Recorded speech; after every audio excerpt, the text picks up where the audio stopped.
नमस्कार दोस्तों, आज हम बताएंगे आपको भोपाल के हलाली डैम के बारे में जानकारी।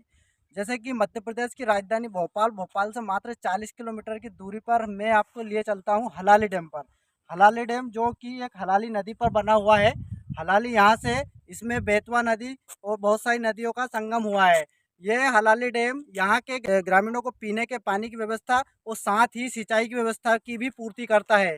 साथ ही भोपाल शहर से मात्र 40 किलोमीटर की दूरी से इसमें भोपाल की जो आबादी है उसकी जल की भी पूर्ति करता है।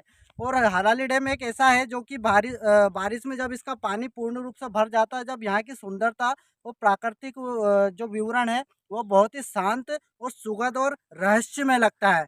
यह इसी वीडियो के माध्यम से बताना चाहूँगा कि यहाँ पर कोई भी कहीं से भी कुछ भी बढ़िया आके अपने जीवन को सुखद बनाए और आनंद बनाए। जय श्री राम।